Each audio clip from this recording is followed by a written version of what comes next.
Welcome back to another SRP Picks YouTube video here as we discuss the WGC St. Jude Classic this week.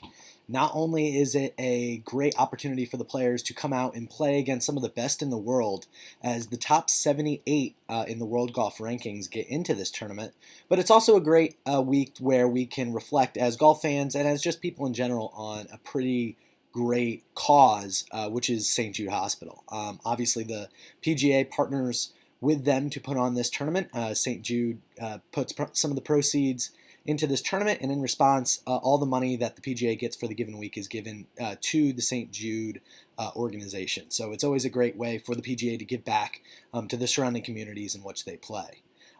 It's also a big week for these players. Like I just said, a lot of the guys are coming back into play this week that we haven't seen yet. For example, Henrik Stenson, the Swede, comes back, and we'll get a tune-up event here before we head into the major. As we're going to see a lot more here now after just seeing the Memorial. We got a week off really in the 3M, but we're going to see some really difficult tournaments coming up as majors fill out the rest of the summer, along with a couple WGCs such as this one where we see a lot of the great players from around the world come and play. The other interesting thing about WGCs, they're no-cut events, so you want to grab guys who are going to finish in the top 20. With only 78 players this week, you're not going to have guys and be like, okay, I got 6 of 6 through, so I'm going to be able to cash. No, you're going to need guys competing at the top of the leaderboard. So it makes picking lineups a lot more important. It makes picking lineups that don't have 100% ownership a lot more important. And it makes looking at who has that top end ability and can finish in the top 5, top 10 in the tournament very, very important this week. So we're going to take all of that into account and really set up for the way we look at the PGA tournament next week. Couple things to say. Please like and subscribe to the show here. I plan on putting out a baseball show probably later in the week, so hopefully you'll be tuning in for that. If you like the golf content, please also like and subscribe. But otherwise, I also have my Twitter, which is always linked down below in the description, where I converse with a lot of people for the given week based on the picks, who they like, who I like, and the reasons how we got there. And then also please check out the website. Everything I do on the show here today is going to be able to be accessed from the website. So you can check that out. The link is in the description. Thank you so much for listening in today, and let's get into the WGC St. Jude Classic. So as we do every week, we'll look back at how we did here for the 3M Open and see if it gives us any tips into how we should be playing the next week of events. So obviously I posted the YouTube video there. You can also find when this video comes out by following me on Twitter. But then 3M Open matchup plays, again, a little shaky last week. Scott Stallings over Alex Noren obviously did not work out as intended. Stallings had a great round 2 where he shot 7 under, but besides that really didn't have the irons going as well as he had in previous weeks. And Alex Noren went off. He's an interesting play this week if you consider watching the Barracuda Championship, which I will obviously not be. But not really coming in great form, but gained in every single rounds last week with his irons, and is always a great scrambling player and a guy you want to look at a tougher event. So maybe you could even give him a look if he's qualified for the PGA Championship next week. Noren maybe rounding into a little bit of form here. Hadn't seen it before, which is why we bet against him, but this is something that really hurt our chances to win our best matchup play of the week.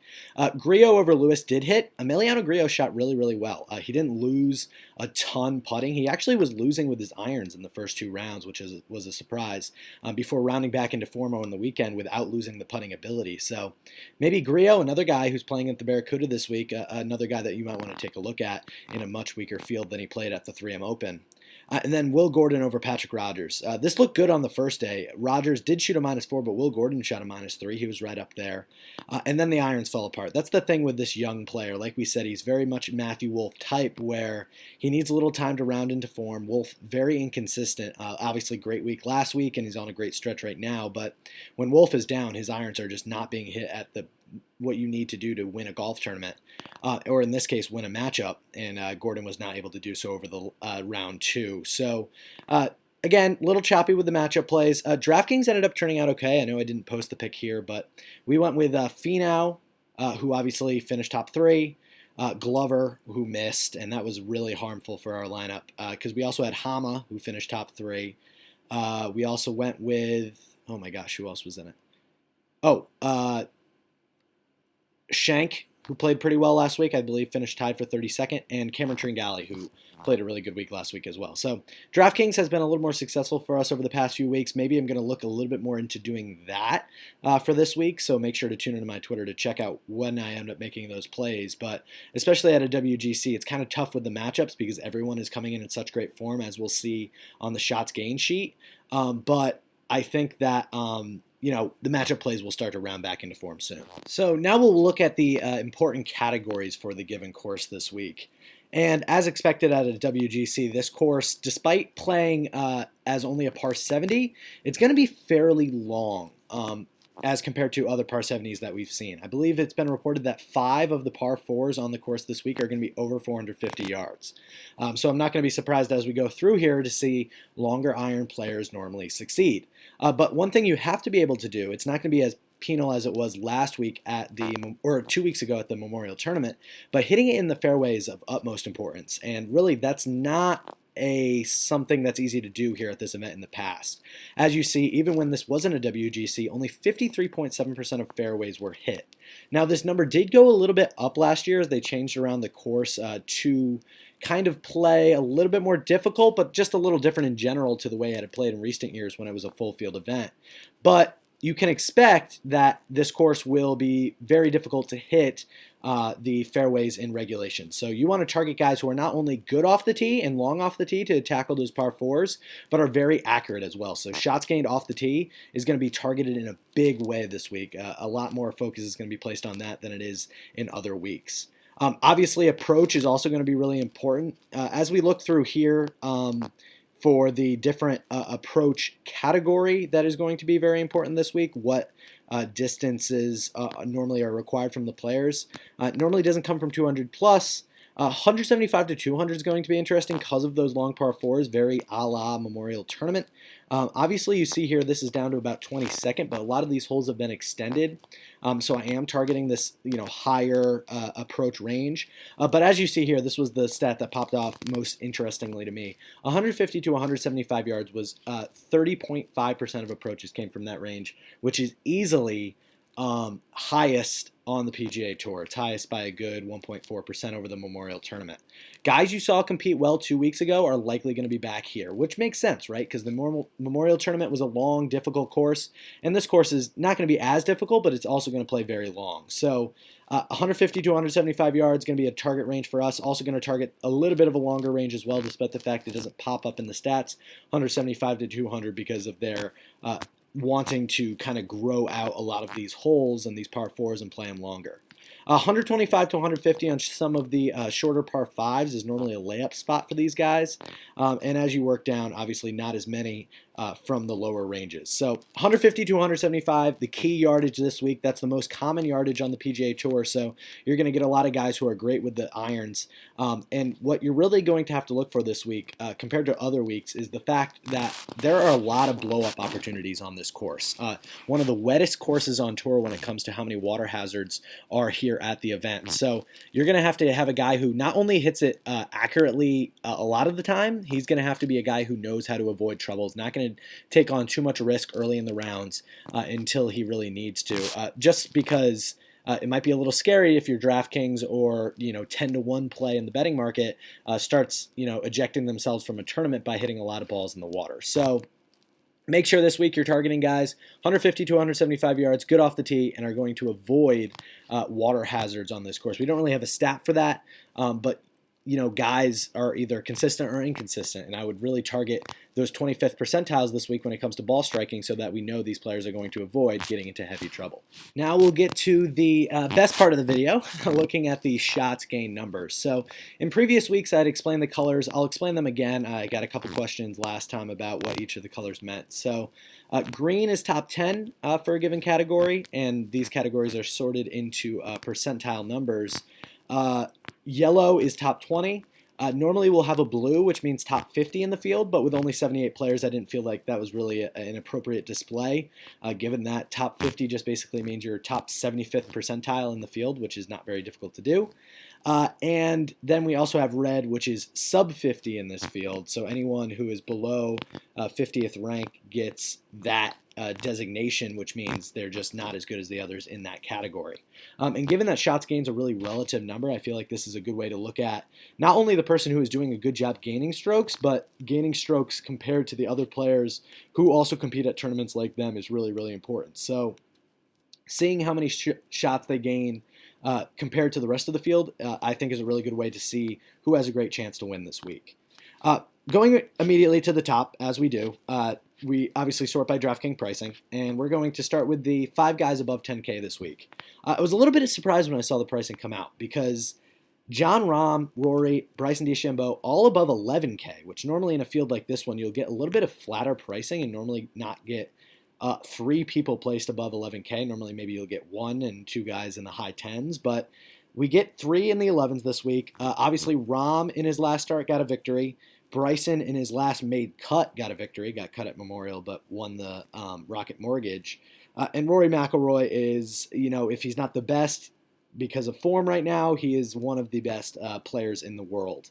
As you look here, Rory, the only guy here who pops across the board, gaining at least top 20s in all 4 important shots gained categories. Actually, they all do, but he's the only one who gets top 10s in all categories besides putting. And the main thing is his putting right now. His putters run really, really cold at times. While the 20th percentile putting is not bad, he's never going to blow himself out of a tournament because of poor putting.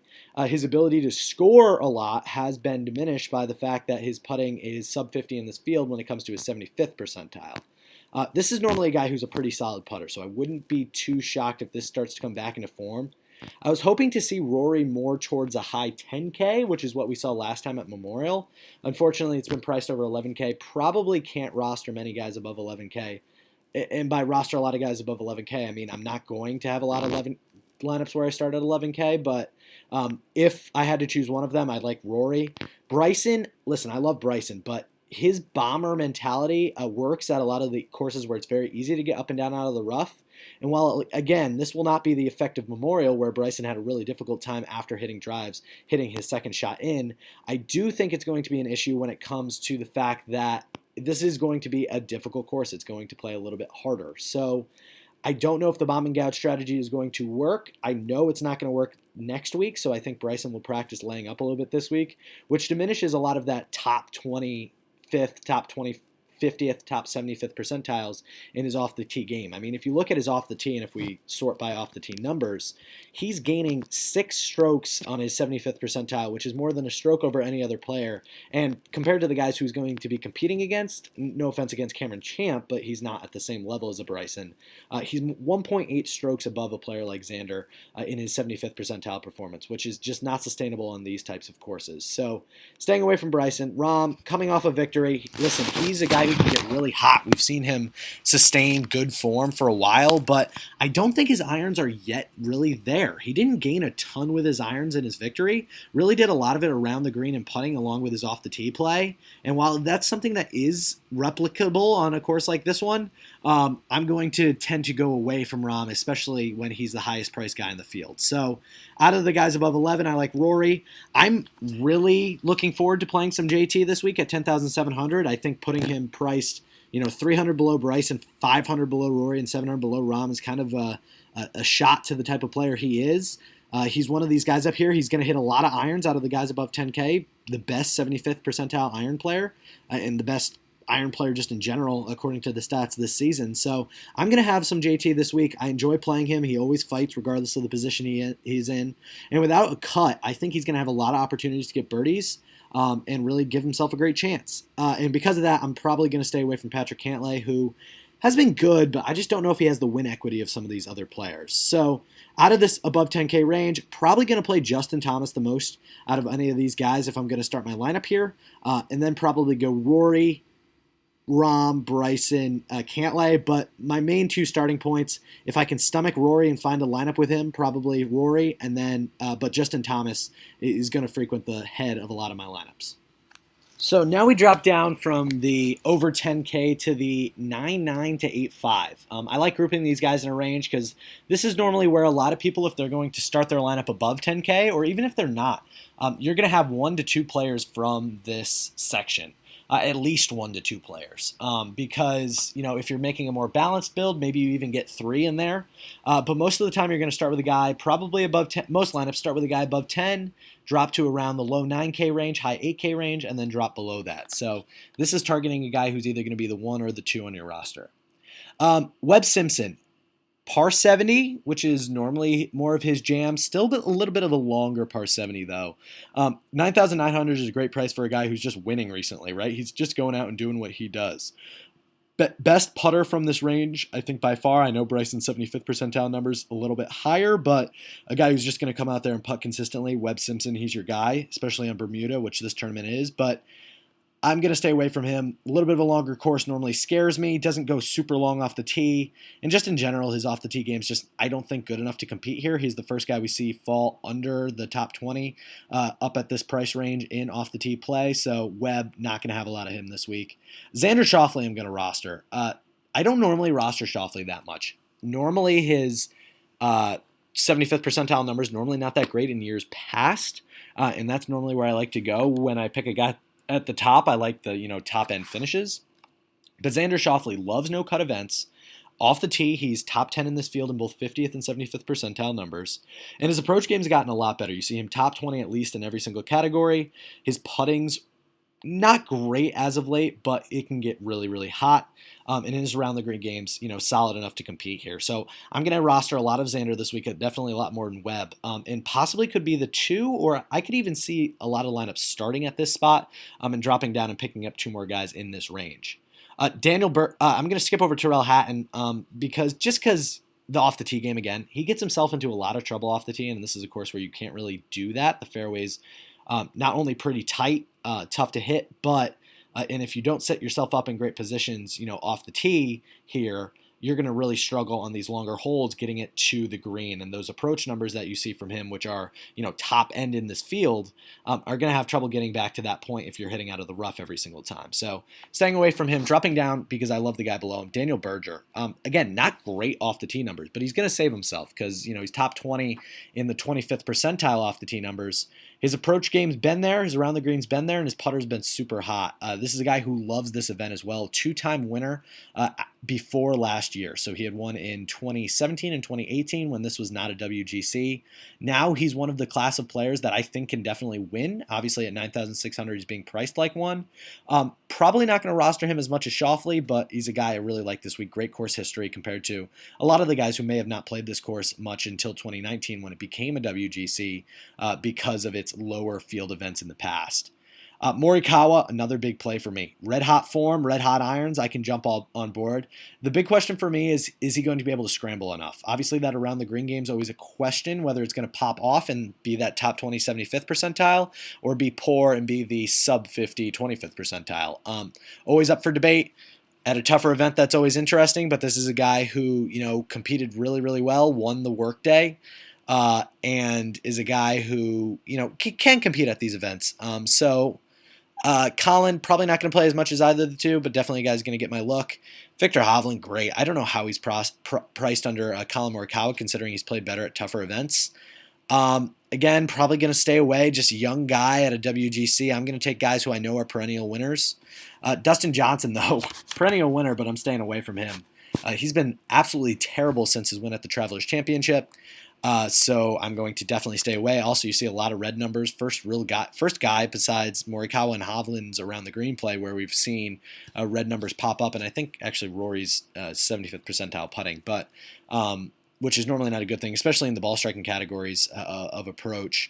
Koepka, same thing. I mean, I love the low price for both of these guys, but Koepka showed a little bit more last week at the 3M Open, but again, it's against 3M Open competition, and he didn't exactly have a high finish. So I need to still see a little bit more from him. Dropping down a little bit, I'm going to drop under Tony. Had a great week last week, but at 9-1, I need some more win equity. I'm not a Fitzpatrick guy, not going to play him. I could be talked into playing some Hideki, especially if he's the second guy in my lineup after starting with like Schauffele. His iron numbers are just amazing. I know he's blown up every single time we've rostered him, and he's played well when we haven't.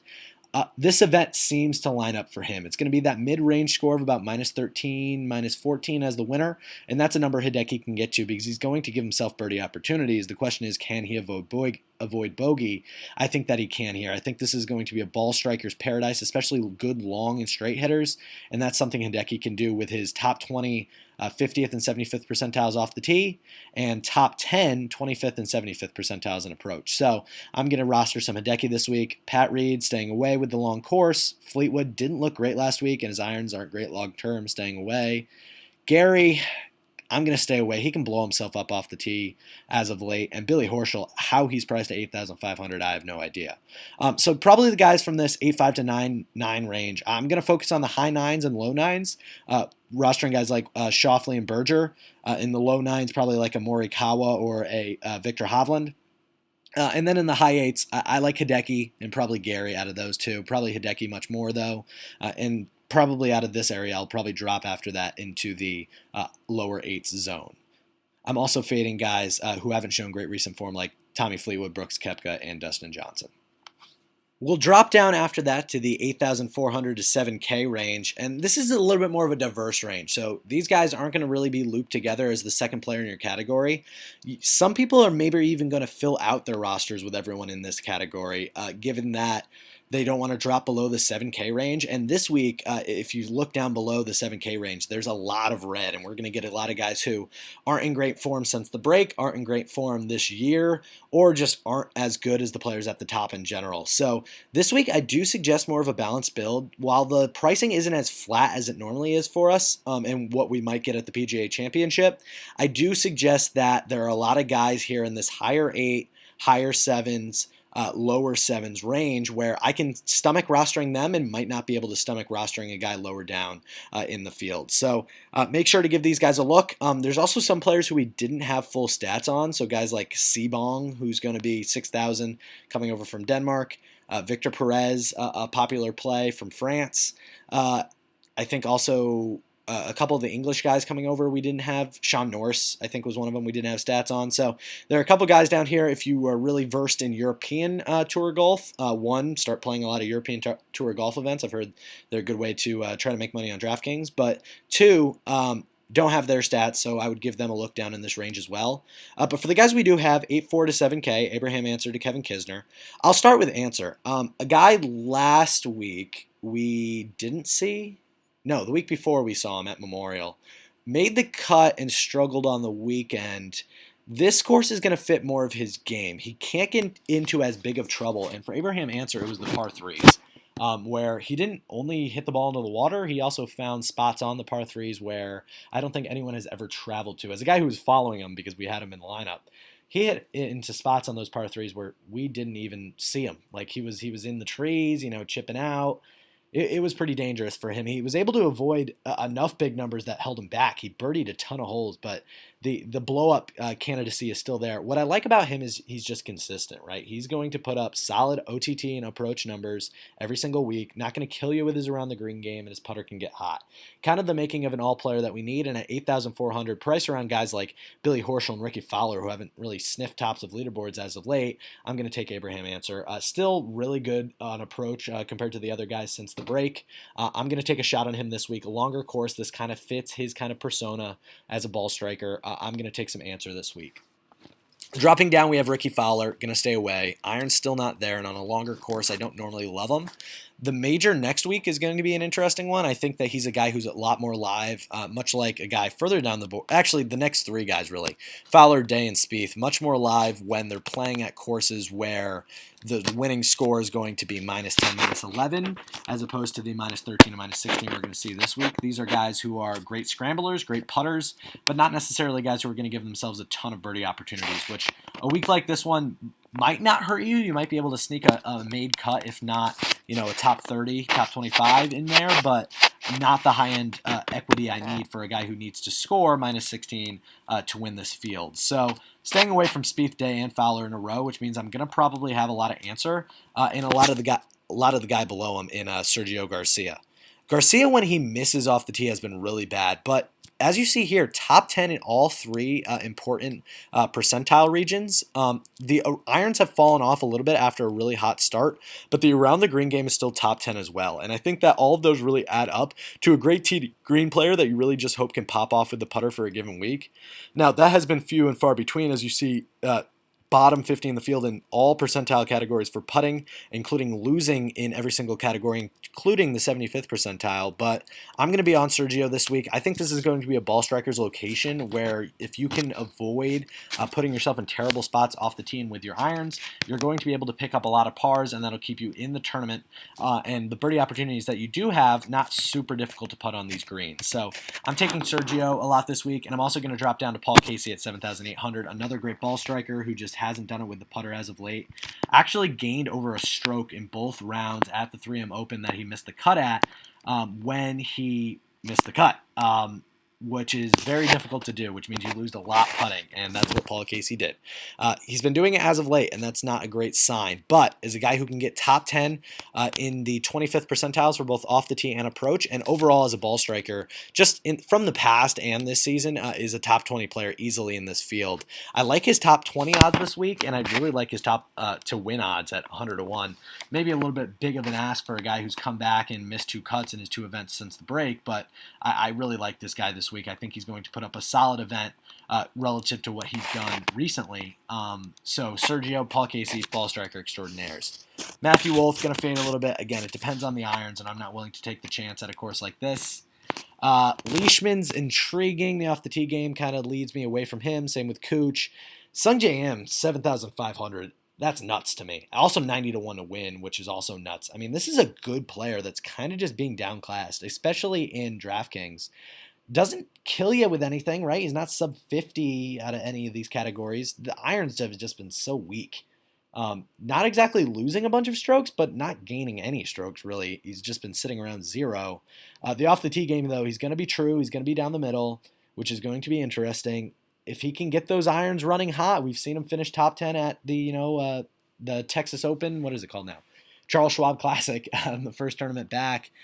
He can get back there, but will he? I don't know. Is he definitely going to make the cut this week? Yes, because everyone does. So you're going to give him 4 days to do what he does, make the adjustments. I kind of like it. He's been getting a lot more rest recently, too, which I think can help the young player. I'm going to take some Sung J M this week down at 7,500, mostly because, again, the other guys around this range, Kevin Na, no. Joaquin Niemann, I'm going to probably have a part of just because he's a great ball striker, but it's starting to fade a little bit as well, and the putter's taking him out of tournaments. Other guys I like down here, Corey Connors, I think this event lines up, again, really well for him. He actually competed pretty well at Workday, which kind of surprised me, and okay at the Memorial, and this guy just ball strikes out of the gym. Right? I mean, his approaches are great, off the tee great. Surprisingly not top 20 in any of those categories in this field, but it's just because the level at this field is so difficult. And as you see, as we drop down even into this lower 7K, when normally we're finding values, a lot of these guys aren't values because of the high level guys that they're getting put up against this week. So staying away from most of these guys in this range, going to target Garcia, Casey, Niemann, Connors. Going to stay away from Hama, though he looked hot last week. Hadwin, same thing. I don't think he hits it far enough off the tee. Watson, his game has just been so bad at 7,100. Willett, not really his course, especially with the irons, and same thing with Kisner. So I'm going to have to make some really big selections down in this range, especially if I'm going to want to roster a Finau or a Rory. It's going to be really tough to do so without playing a guy from the lower 7K or 6K where I don't really like a lot of the players. From the higher 7K and the 8K, I like Answer, Garcia, Casey, Niemann, Connors. From the lower 7K, gosh, if I have to roster one of them and it's not Corey Connors at 7,300, I'd probably go Bubba and bank on just him being, the Bubba of old, being able to drill everything off the tee and actually tune in some irons for once. So that would be my plays from this range. So finally, we'll drop below 6K. And again, this is a category, seems pretty small this week. 1, a lot less players, which is an important thing to note. 2, some of these guys that I don't have on this sheet are European players who we don't have stats for, like Victor Perez, etc. So make sure you check those out if you're intrigued in playing one of those guys. For me, I'm normally going to play the guys who I know, the guys who I have research on. So I'm going to stay away from the Robert McIntyres of the week and focus on these guys who I know and have seen in American tournaments as of late. Not a lot to love down here, unfortunately. Kevin Streelman, when he's playing well, is normally the type of guy you'd want to target at this course. Really don't know how he got in here. Is he top 78 in the world? That would be quite surprising to me, given that he hasn't won a tournament in, like, forever. Staying away from him, 6'9", no. Rafa Cabrera, no. Eric Van Rooyen, kind of burned everyone last week. I was even on him at some points, ended up staying away due to the just complete amount of exposure. Everyone was touting him as, the sleeper pick to win at 40-1, which one was not a sleeper. I mean, he was one of the higher priced guys in the DK field, but two, he just didn't show up last week. Again, the irons are there if you look here. The putter's not, and that was what really killed him in round one of the tournament. Don't expect that to change here. 6,800, I mean, I'm intrigued, but probably not for me. Louis Oosthuizen's, bounced back a little bit. Again, staying away. Look at all that red for him. A guy who needs to be able to be around the green and putting. And at a guy at 6'8", I just don't feel like there's enough upside for me with a guy like Louis. Christian Bezenhout, I might end up going back to. This is a guy, is a Euro guy who I've seen and have enjoyed watching play. Great on approach, great putter. Actually, he's really come together around the green as of late. Very thing that has really helped his game. The big concern for me, obviously, that off the tee play really came back to haunt him in the latter rounds at the Memorial Tournament, but did end up finishing in 22nd at that event, despite the fact he did lose over 2 strokes off the tee. So I'm going to go back to Bezenhout, one of the worst drivers in this field, and I know I targeted driving as something really important, but he really showed me a lot of grinding experience at that last event. I don't think, again, this is a guy who's going to have to score around -5, -6, but that could be good enough here, especially for a guy at 6'8". I think he's got some upside with the irons, which gain at over 6 strokes in the 75th percentile, one of the best in this field. So I'm going to take some Bezenhout this week. Palmer, probably not for me, even though, honestly, out of the rest of the guys, maybe he's one of my favorite because he can get there off the tee and, has shown some hot irons as of late. At 6'7", not a horrible price for him. Other guys down here, staying away from Matt Wallace. He's just not my play. Chesapeake not long enough. Shane Lowry's a grinder, but God, the putter's been so bad. God, no one else really fits down here for me. Ben On's irons have been, not up to what he needs to be given his putting, so I'm staying away from him as well. Yikes. Maybe some Joel Dahman, but he's struggled since the break. Honestly, there's not much to love down here. A lot of these guys either don't fit the course, don't hit it long enough off the tee, or have just been really struggling as of late with key clubs in their bag. If you had to target guys at 6K and you were begging me for them, Champ has been getting hot with the irons. I would look at him at 6'2". Ben On is the ball striker kind of guy you want here at 6'5". My favorite play is Christian Bezenhout at 6'8" over guys around bigger names around him like Van Rooyen and Oosthuizen, and Ryan Palmer at 6'7". Besides that, not much to love down here in this range. So I would focus on making sure your lineup gets in before that 7K number hits. We'll round out here on the SRP Picks website as I focus on my pick to win this week. If I was in a one and done, this is who I would pick.